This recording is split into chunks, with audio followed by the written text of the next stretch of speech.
Let's move on now to another place. This time we're taking you to Zimbabwe. The start of the second term in Zimbabwe has only worsened challenges for parents after some government and private schools hiked fees, citing the weakening Zimbabwe dollar.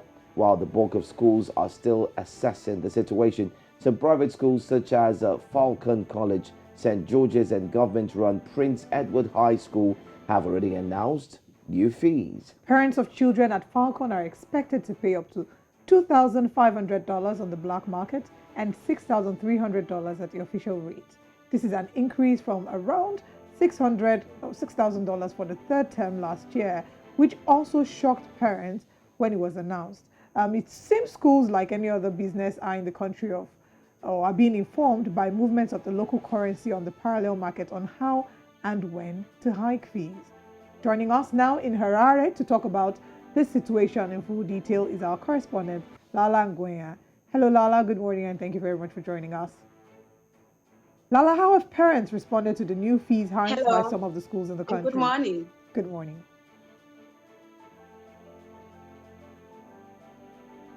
Lala, how have parents responded to the new fees? Yes, I can hear you. Yes, how have parents responded to the fees hikes by some schools in the country?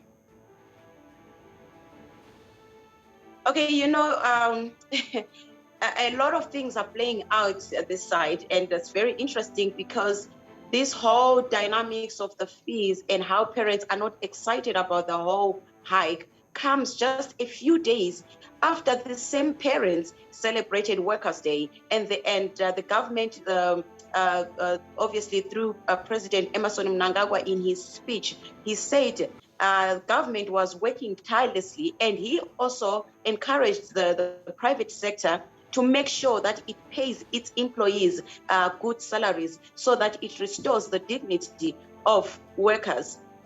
However, that hasn't happened, and parents are saying, you know what, these new fees are just too much for them compared with the salaries that they are getting. For example, a parent who is also a teacher gets about 18,000 United States dollars, 18,000 Zimbabwean dollars, which is less than 100 United States dollars at the black market. So you can see how whatever was said on Workers' Day and what is being demanded of the parents who are the same workers does not tally really.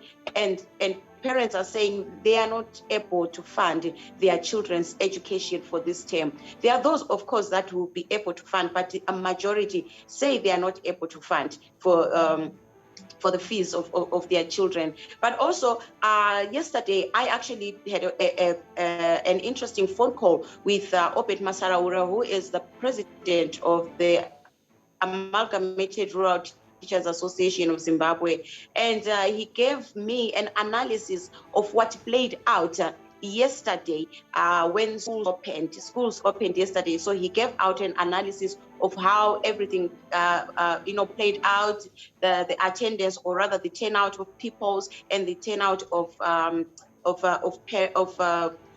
of teachers as well. So maybe we can take a listen to the phone call that I had with Obed. Teachers of Zimbabwe commissioned a survey under which we deployed volunteers to ask and engage teachers, up to 14,400 teachers in the 72 education districts in Zimbabwe. We did the same to parents and engaged up to 7,200, and we even engaged 3,600 learners. It was so apparent from the word go that the teachers were not ready to go back to the classroom.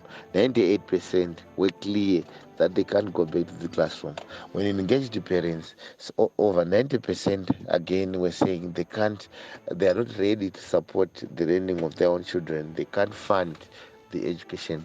They don't have the school fees. They don't have money to buy teaching and learning materials. So today was the manifestation of a crisis which we predicted. It was predicted through research. And now we are not surprised that the members of ATUs and other teachers are failing to make it to work. We're not surprised that learners are failing to make it to the classroom. We are not surprised that there was no learning and teaching that was taking place, because our research even covered the availability of transport, and it was clear that the waiting time for public transport was too long, and it was not going to be possible for learners to make it in the classrooms in time.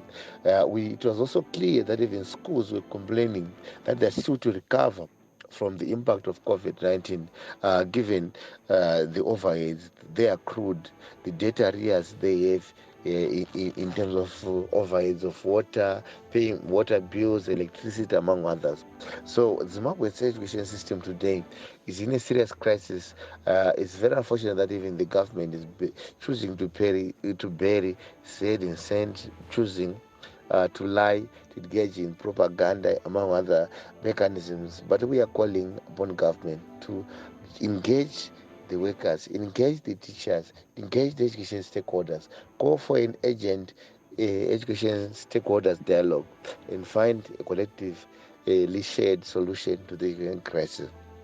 Unfortunately, no one is prepared to listen to this gender call from the trade union movement, and it's very unfortunate that the teachers will remain incapacitated, the learner incapacitated. No one is making it to the classroom. There's no teaching and learning material in the classroom, and our classroom has become dysfunctional.